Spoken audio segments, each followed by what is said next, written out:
Hi, thanks for joining. I'm Miss Kathy, and today we will be reading Horton Hears a Who by Dr. Seuss.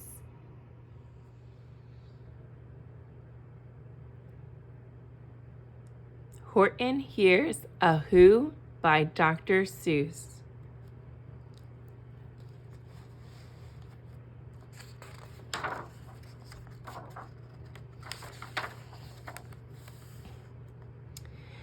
On the 15th of May, in the jungle of Nool, in the heat of the day, in the cool of the pool, he was splashing, enjoying the jungle's great joys, when Horton the elephant heard a small noise. So Horton stopped splashing. He looked toward the sound. "That's funny," thought Horton. "There's no one around." Then he heard it again, just a very faint yelp, as if some tiny person were calling for help. "I'll help you," said Horton, "but who are you? Where?" He looked and he looked. He could see nothing there, but a small speck of dust blowing past through the air. "I say," murmured Horton, "I've never heard tell of a small speck of dust that is able to yell. So you know what I think? Why, I think that there must be someone on top of that small speck of dust. Some sort of a creature of very small size, too small to be seen by an elephant's eyes. Some poor little person who's shaking with fear that he'll blow in the pool. He has no way to steer. I'll just have to save him, because after all, a person's a person, no matter how small." So, gently, and using the greatest of care, the elephant stretched his great trunk through the air. And as he lifted the dust speck, carried it over and placed it down, safe and on a very soft clover. "Humph, humphed a voice. 'Twas a sour kangaroo." And the young kangaroo in her pouch said, "Humph," too. "Why, that speck is as small as the head of a pin. A person on that? Why, there never has been." "Believe me," said Horton, "I tell you sincerely. My ears are quite keen, and I heard him quite clearly. I know there's a person down there. And what's more, quite likely there's two, even three, even four, quite likely. A family, for all that we know, a family with children just starting to grow. So please," Horton said, "as a favor to me, try not to disturb them. Just please let them be."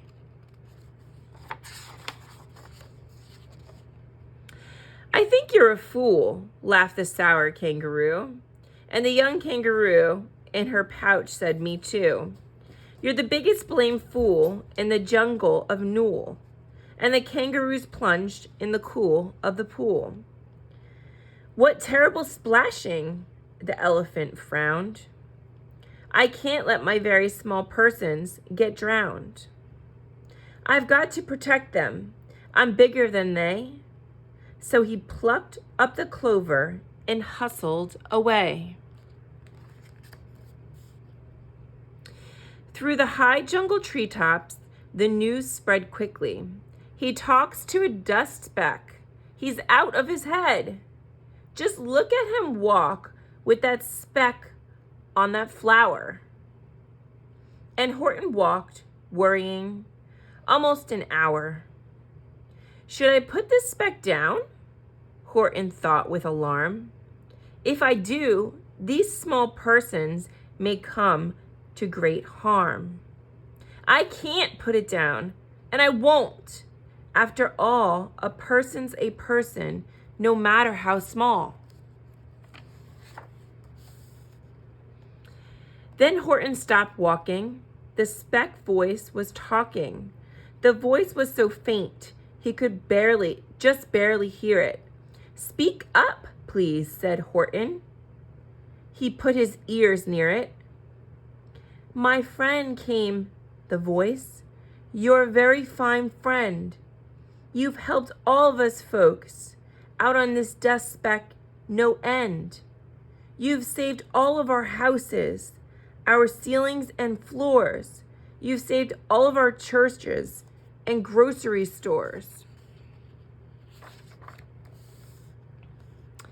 You mean, Horton gasped, you have buildings there too? Oh yes, piped the voice. We most certainly do. I know, called the voice. I'm too small to be seen. But I'm mayor of the town that is friendly and clean. Our buildings to you would seem terribly small, but to us who aren't big, they are wonderfully tall. My town is called Whoville, for I am a Who, and we Whos are all thankful and grateful to you. And Horton called back to the mayor of the town, You're safe now. Don't worry. I won't let you down. But just as he spoke to the mayor of the speck, 3 big jungle monkeys climbed up Horton's neck. The Wickersham brothers came shouting, What rot! This elephant talking to Whos who are not. They aren't any Whos, and they don't have a mayor. And we're going to stop all this nonsense. So there. They snatched Horton's clover. They carried it off to a black-bottomed eagle named Vladikoff. A mighty strong eagle, a very swift wing. And they said, Will you kindly get rid of this thing? And before the poor elephant even could speak, that eagle flew off with the flower in his beak.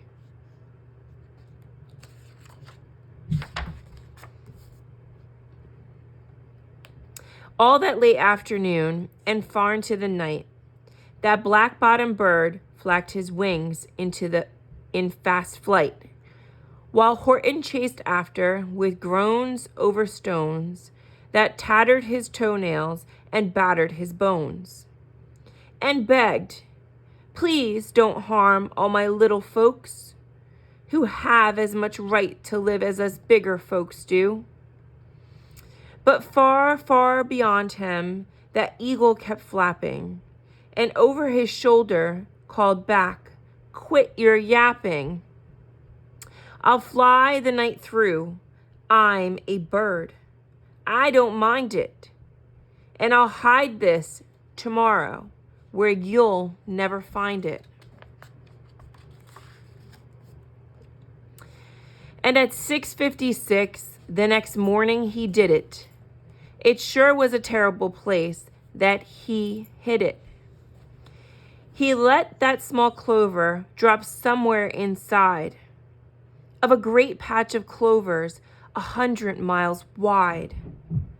Find that, sneered the bird, but I think you will fail. And he left with a flip of his black-bottomed tail. I'll find it, cried Horton. I'll find it or bust. I shall find my friends on my small speck of dust. And clover by clover with care, he picked up and searched them and called, Are you there?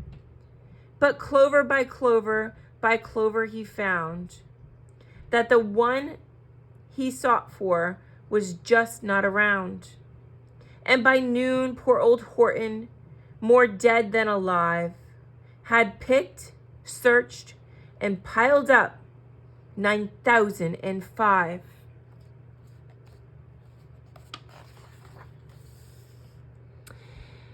Then on through the afternoon, hour after hour, till he found them at last on the 3,000,000th flower. My friends, cried the elephant, tell me, do tell, are you safe? Are you sound? Are you whole? Are you well?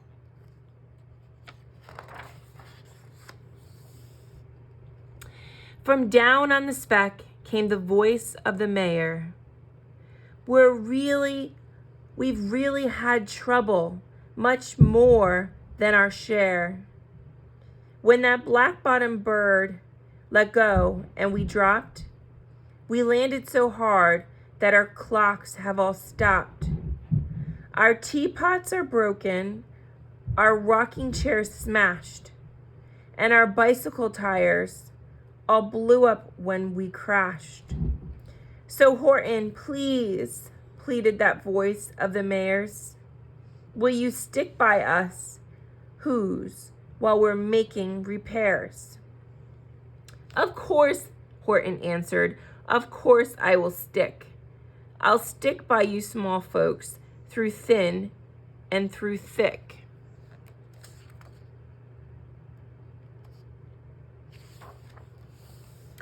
Humph, humphed the voice.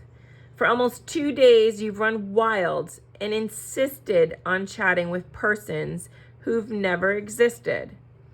Such carryings on in our peaceable jungle. We've had quite enough of your bellowing bungle. And I'm here to state, snapped the big kangaroo, that your silly, nonsensical game is all through. And the young kangaroo in her pouch said, me too.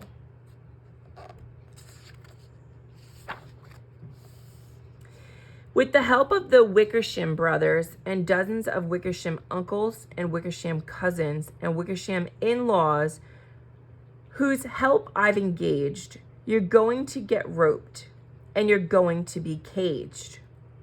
And as for your dust speck, that we shall boil in the hot steaming kettle of bezel nut oil. Boil it, gasped Horton. Oh, that you can't do. It's all full of persons that'll prove it to you. Mr. Mayor, Horton called. Mr. Mayor, you've got to prove now that you really are there. So call a big meeting, get everyone out, make every who holler, make every who shout, make every who scream. If you don't, every who is going to end up in a bezel nut stew. And down on the dust speck, the scared little mayor quick called a big meeting in Whoville Town Square. And as people cried loudly, they cried out in fear. We are here, we are here, we are here, we are here.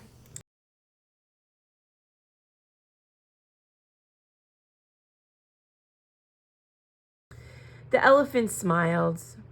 That was clear as a bell. You kangaroos surely heard that very well. All that I heard, snapped the big kangaroo, was the breeze and the faint sound of wind through the far distant trees.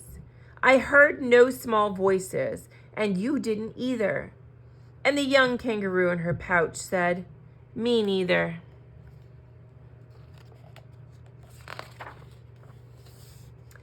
Grab them, they shouted, and cage the big dope. Lasso his stomach with 10 miles of rope. Tie the knots tight so he'll never shake loose. Then dunk that dumb speck in the bezel nut juice. Horton fought back with great vigor and vim, But the Wickersham gang was too many for him. They beat him, they mauled him, they started to haul him into his cage. But he managed to call to the mayor, "Don't give up. I believe in you all. A person's a person, no matter how small. And you very small persons will not have to die if you make yourselves heard.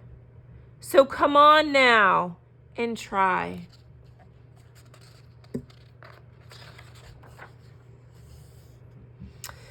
The mayor grabbed a tom-tom. He started to smack it. And all over Whoville, they whopped up a racket. They rattled tin kettles. They beat on brass pans, old garbage pail tops, and old cranberry cans. They blew on bazookas and blasted great toots, on clarinets, oompas, and boompas, and flutes. Great gusts of loud racket ran through the air. They rattled and shook the whole sky. And the mayor called up through the howling hullabaloo, "Hey, Horton, how's this? Is our sound coming through?" And Horton called back, "I can hear you just fine, but the kangaroo's ears aren't as strong quite as mine. They don't hear a thing. You are sure all your boys are doing their best? Are they all making noise? Are you sure every who in the Whoville is working? Quick, look through your town. Is there anyone shirking?"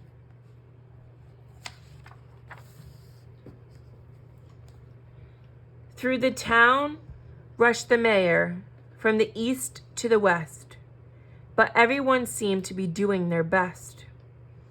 Everyone seemed to be yapping or yipping. Everyone seemed to be beeping or bipping. But it wasn't enough, all the ruckus and roar.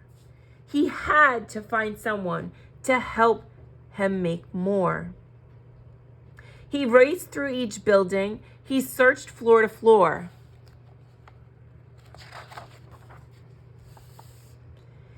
And just as he felt he was getting nowhere and almost about to give up in despair, he suddenly burst through a door, and the mayor discovered one shirker, quiet, hidden away in the Fairfax apartments, apartment 12J.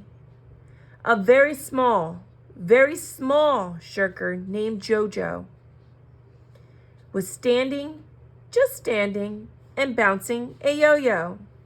Not making a sound, not a yip, not a chirp. And the mayor rushed inside, and he grabbed the young twerp.